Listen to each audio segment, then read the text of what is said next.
Aaron here, Rustic Traders, Brisbane, Australia. Nearly 40-degree heat today. Loving it. Not really, but hey, you live in paradise, you've got to pay a price, right? That's what someone told me.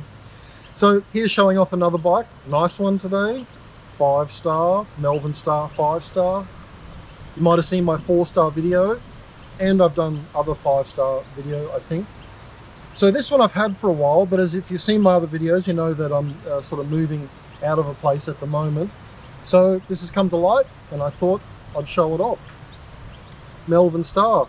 Now briefly, I've talked about Melvin Star before. Started in like 1902, 1903 by Finnegan, who won a race, won Gold Sovereigns, kicked off his brand in Melvin, or Malvern, the suburb near St Kilda in Victoria, and that's where the brand started.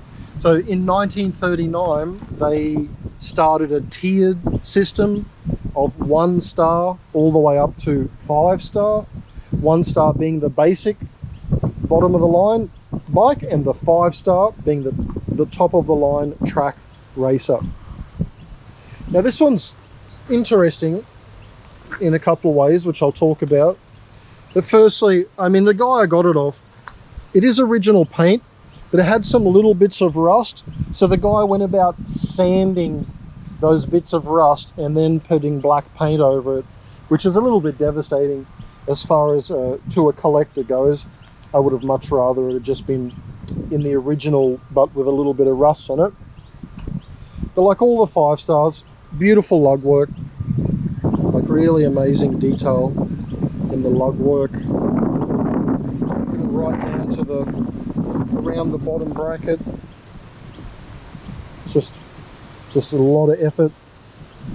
A whole heap of these lugs weren't manufactured like that. They were actually filed down in store to make. You could get later on the Nervex lugs and stuff like that, but a lot of these fancy ones were essentially kind of one-off because they were never exactly the same as each other, because someone in the shop was cutting and filing and making those. But still, what paintwork on there is lovely. Plenty of these like sort of arrowhead designs on there. Interesting forks. I mean, that is the same crown as what we've seen on other 5-stars, but these forks are a lot skinnier than usual. So the person I got this off had got it from like an estate clearance or something, so they didn't know heaps of history on it. Now, the unusual things about this, one is this cutout. I mean, it almost looks like the Colnago Shamrock clover leaf, but it's not. I mean, it doesn't have the bottom of it. I've sent photos of this to some of the experts in the past, and no one could really tell me what had happened here. Possibly a custom made bike. So really, and I mean, that's what really made me interested in this bike, was I've never seen that before or since on another bike. If anyone out there has some other brands of bike, or even a Melvin Star with that in the dropouts, please put some photos in the comments or get in contact with me. Be curious to see that. This here, which no doubt would have been for like a cyclo derailleur or something like that. Normally they're different. They have a round loop on there. This looks more like what you'd attach a coaster brake to, but that's not what it is. But I can only imagine that this would be for some type of gear that was put on there. And that could have even been a later addition, because I don't know if the gears were prominent when this bike was made. And even the fact that it's got, you know, they could have had brakes on it, they could have had normal brakes on it. And the other thing was, the only serial number we can find on it is this, like just a very short dropout that's not consistent with any of the Melvin Star serial numbers.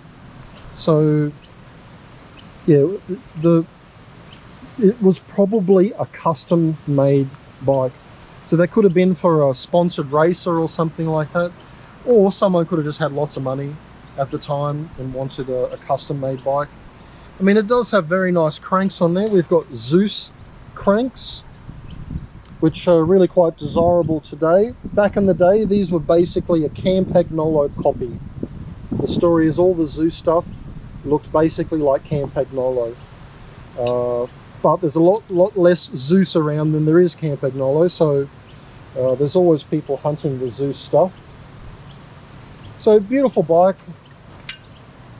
No serial number under the bottom bracket, and a lot of the times the bottom bracket has its own serial number, but there's nothing there. So a little bit of an enigma, this one. Thought I'd show it off. Beautiful bike. We did the 4-star video. I thought I'd show off the 5-star. Again, it was, you know, 1-star, 2-star. The 3-star had them like that, and then the 4-star, they were there, missing that one, and the 5-star in the center with all the others as well. Beautiful bike. Glad I have it. If anyone else out there knows anything about it, again, let me know. I'm always interested to find out more stuff. So, hope you like my bike. Stay tuned. We'll do more bike videos.